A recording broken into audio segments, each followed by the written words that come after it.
Hello friends, welcome to our channel Khatri Steno. Subscribe our channel for more dictations on daily basis and for more content for HSSC Steno written exam and DDC also.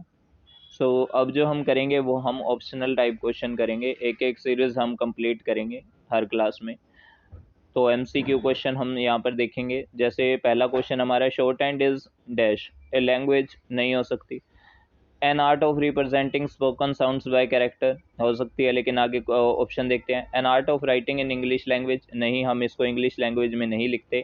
A cursive language, वो भी नहीं है, तो हमारा B option जो है correct होगा। An art of representing spoken sounds by character, कि हम जो साउंड्स को सुन के ही कैरेक्टर बनाते हैं। What is the basis of Pitman short hand, कि पिटमैन शॉर्ट हैंड का बेस क्या है। हमने अभी देखा है कि साउंड जो स्पोकन होते हैं उन्हीं को कैरेक्टर में डिनोट करना, तो हमारा जो राइट आंसर होगा C, sounds. What is the most popular system of shorthand writing, is the Pitman shorthand हमारा जो है मोस्ट पॉपुलर है। By the employment of phonetic alphabets spoken language can be recorded with, ठीक है, कि वो कह रहे हैं कि हम जो शॉर्ट हैंड की आउटलाइन वगैरह बनाते हैं, ठीक है, तो ये रिकॉर्डेड करते हैं, तो उससे क्या चीज़ होती है, हमारा 1/6 ऑफ द ट्रबल, यानी कि जो हमारा बर्डन है वो कम हो जाता है। 1/6 यानी कि 1/6 भाग, क्योंकि ट्रांसक्राइब तो हमें फिर भी करना पड़ता है। And time that long hand requires, कि जो हम लॉन्ग हैंड में लेते हैं उससे कम, यानी कि 1/6 जो पार्ट है वो हमारा लगता है। फिर Pitman shorthand was invented by sir Isaac Pitman ने पिटमैन का इन्वेंट किया था, ठीक है। कब इन्वेंट किया था? 1837 में इन्वेंट किया था, तो 6 का आंसर है। Phonography is an art of representing spoken sounds by, तो स्पोकन साउंड्स को कॉन्सोनेंट में कन्वर्ट करना, कॉन्सोनेंट में बनाना, तो हमारा जो है वो फोनोग्राफी कहलाता है, ठीक है। और what is phonography, is an art of representing spoken sounds by consonant. The art of writing spoken sounds with the help of certain character is known as phonography. Just वही क्वेश्चन है, उसको repeat पे करके उल्टा दे दिया। Stenography is a twin art consisting of dash and typewriting, यानी कि शॉर्ट हैंड और टाइप राइटिंग है, कि हमें शॉर्ट हैंड में लिखना है और फिर टाइप राइट करना है, ठीक है, टाइपिंग करनी है। Dash is the art of representing spoken sounds by character a system of shorthand, again वही क्वेश्चन है, ठीक है। बट इसका आंसर क्या होगा? इसका आंसर होगा answer number 10, sorry 10th question का आंसर नंबर डी होगा, फोनोग्राफी, क्योंकि हमने पहले भी किया था कि साउंड्स बाय कैरेक्टर को जो रिप्रेजेंट करता है वो फोनोग्राफी होता है, और शॉर्ट हैंड जो है वो आर्ट है साउंड कैरेक्टर को, सॉरी साउंड जो हमने बोला गया है उसको कैरेक्टर में कन्वर्ट करना। Consonants are the result of dash some part of mouth और थ्रोट। कॉन्सोनेंट जो है वो रिजल्ट है किसका? ऑडिबल फ्रिक्शन और स्टॉपिंग ऑफ ब्रीथिंग। ये चीज़ याद रखेंगे कि कॉन्सोनेंट की ये डेफिनेशन होती है, जहां ऑडिबल फ्रिक्शन और स्टॉपिंग ऑफ ब्रीथिंग होता है वो कॉन्सोनेंट कहलाते हैं। There are dash consonants in English Pitman shorthand, तो हमारे 24 कॉन्सोनेंट्स है, इसमें ऑप्शन नहीं है, पता नहीं क्यों नहीं है, बट 24 कॉन्सोनेंट्स होते हैं तो 24 ही लगाना है। Which strokes can be written upward, कि अपवर्ड जो है वो स्ट्रोक कौन से लिखे जाते हैं, तो एल और हमारा आर जो है वो अपवर्ड फॉर्म में लिखे जाते हैं। एफ जो होता है वो हमारा कर्व होता है, वी हमारा कर्व होता है, और जो चे होता है वो हमारा डाउनवर्ड होता है 30 degree from perpendicular. The uniform length of a stroke is, तो यूनिफॉर्म लेंथ कितनी होती है? 1/6 ऑफ 1 इंच, ठीक है। विच कॉन्सोनेंट हैज टू फॉर्म, कौन से कॉन्सोनेंट है जिनकी दो फॉर्म होती है? आर और एच। आर को हम डाउनवर्ड भी लिख सकते हैं और अपवर्ड भी लिख सकते हैं, ठीक है। चे इज रिटन, चे कब लिखा जाता है, ठीक है, या चे कैसे लिखा जाता है, ये चीज ये बोल रहा है कि हमारा क्या है, चे जो अभी हमने डिस्कस किया कि downward at an angle of 130 degree from perpendicular, यानी कि जो हमारा 90 डिग्री का एंगल जहां से बनता है वहीं से हमारा परपेंडिकुलर बनता है। रे इज रिटन, आर जो है वो कैसे लिखा जाता है, ठीक है। आर हमारा लिखा जाता है upward at an angle of 30 degree from horizontal, ठीक है। और भी क्वेश्चन इसमें दे रखे हैं, इसने अपवर्ड दे रखा है, डाउनवर्ड दे रखा है, बट डाउनवर्ड में हमारा जो है वो स्लोप शेव में आ जाता है, यानी कि कर्व शेव में आ जाता है, ठीक है। तो अभी यहाँ हमारा राइट आंसर क्या होगा? Upward at an angle of 30 degree from horizontal, ठीक है, हॉरिजॉन्टल फॉर्म में ही होता है ये। उसके बाद नेक्स्ट हमारा जो है thin strokes are, thin strokes जो होते हैं वो क्या होते हैं? थिन स्ट्रोक्स जो होते हैं वो लाइट स्ट्रोक होते हैं, और थिक जो होते हैं वो हैवी होते हैं, ठीक है।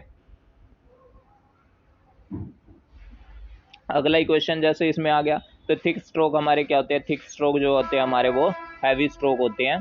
How many places are along with a stroke, ठीक है, कितने प्लेस होते हैं, हमारे जो प्लेस होते हैं वो 3 प्लेस होते हैं, first place, second place and third place. Essential points of a stroke, अब वहाँ प्लेस था, यहाँ पे पॉइंट्स है कि कौन कौन से पॉइंट्स होते हैं, पॉइंट्स हमारे बिगिनिंग, मिडल और एंड होते हैं। How many places are available on a stroke, कि हमारे जो है प्लेसेस कितने अवेलेबल होते हैं, तो वही क्वेश्चन इसने क्या किया, घुमा फिरा के दे दिया, तो इसका आंसर भी हमारा 3 आएगा कि फर्स्ट, सेकंड और थर्ड प्लेस होते हैं। 3 kinds of shorthand outline are, 3 type की वो बोल रहे हैं कि, अब उसने कंफर्म कर दिया कि 3 टाइप की ही आउटलाइन होती हैं, तो अब आपको बताना है कि 3 टाइप की जो आउटलाइन होती है वो कौन कौन सी होती है। एक हमारी अपवर्ड होती है, एक डाउनवर्ड होती है, एक हॉरिजॉन्टल होती है, वर्टिकल आउटलाइन हमारी नहीं आती। Horizontal strokes are formed by, ठीक है, जो हॉरिजॉन्टल स्ट्रोक होते हैं वो कैसे होते हैं, हॉरिजॉन्टल स्ट्रोक जो होते हैं वो हमारे स्ट्रेट लाइंस में भी होते हैं और हॉरिजॉन्टल कर्व में भी होते हैं, जैसे एम एन और एन जी, जो कि हमारे कर्व बनते हैं लेकिन हॉरिजॉन्टल भी हैं ये, ठीक है।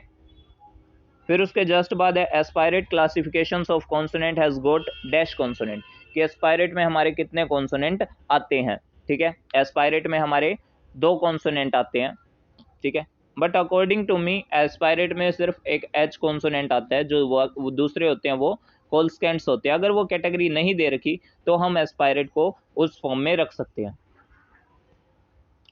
कोल्सकेंट कॉन्सोनेंट कौन कौन से होते हैं, डब्ल्यू वाई जो है ये हमारे कोल्सकेंट्स जो होते हैं कॉन्सोनेंट होते हैं। एम एन जो हमारे होते हैं ये हमारे, 1 second, I think M N हमारे नसल्स कॉन्सोनेंट होते हैं, ठीक है, और के और जी, एफ और वी, के और जी वर्ड हो गए, एफ और वी हो गए, ये हमारे एक ही कैटेगरी में लिखे जाते हैं। पी बी टी डी चे जे और के जी ये हमारे आते हैं एक्सप्लोडेंट में, और एफ और वी वाले ये जो होते हैं ये हमारे कंटिन्यूएंट्स में आते हैं, ठीक है, तो याद रखना आगे क्वेश्चन आ सकता है। The consonant which form a circle when written together are, कि कॉन्सोनेंट जो हो वो फॉर्म सर्कल के रूप में, जैसे सर्कल उसके साथ ज्वाइंट कर सकते हैं, तो वो कौन सा है, वो बोल रहा है कि जो कॉन्सोनेंट है वो सर्कल के साथ ज्वाइंट हो, कि वो कौन कौन से हैं, एफ, एस एच, एल और आर, इनके साथ हम एस का सर्कल यूज कर सकते हैं, ठीक है। Name the strokes that are written at 90 degree, 90 degree के एंगल पे हमें पता है टी और डी लिखा जाता है। Which are the strokes that are written at 180 degree angle, 180 degree angle में के और जी लिखा जाता है, ठीक है, क्योंकि 0 डिग्री और 180 डिग्री जो है वो हमारे एक साइड ही होते हैं, ठीक है।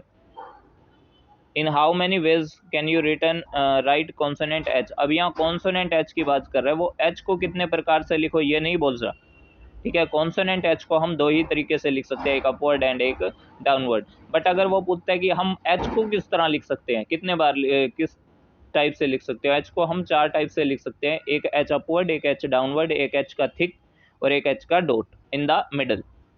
Which are the horizontal curved stroke, horizontal curved stroke कौन से होते हैं ये हमने पहले भी देखे हैं, एम एन और एन जी जो है ये हमारे हॉरिजॉन्टल कर्व स्ट्रोक होते हैं, ठीक है। के और जी जो हमारे होते हैं एक्सप्लोडेंट होते हैं, एफ वी कॉन्टिनेंट होते हैं, चे और रे ये भी हमारे एक्सप्लोडेंट होते हैं। सॉरी, रे जो आएगा ये आपका लिक्विड फॉर्म में आएगा क्योंकि ये एल और आर के साथ आता है।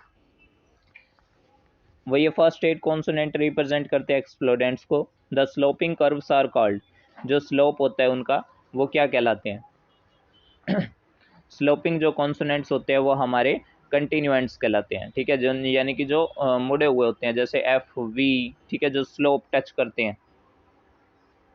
फिर उसके बाद अगला क्वेश्चन देखते हैं, consonant P B T D चे J K G R classified as, same to same similar question फिर से अगेन रिपीट कर दिया घुमा के। एक्सप्लोडेंट्स होते हैं, the dash precedes vowel and कोलिस्क और यूनिट विद देम, जहाँ भी ऐसा है कि प्रीसीड वोवल और कोलिस को, तो वहाँ पे हम कोल्सकेंट्स ही यूज करते हैं। द कोल्सकेंट्स जो होता है वो प्रीसीड करता है वोवल को, ठीक है। The dash is breathing upon a following vowel, कि क्या है जो breathing upon a following vowel है, कि जो हम बोलते टाइम उसमें वोवल में ब्रीथ आती है, ठीक है, तो उसके लिए हम यूज करेंगे बी, यानी कि जो एस्पायरेट है, जैसे हम एस्पायरेट से कोई भी वर्ड लेते हैं हैट, तो इसमें हमारा जो है ब्रीथ बाहर आती है।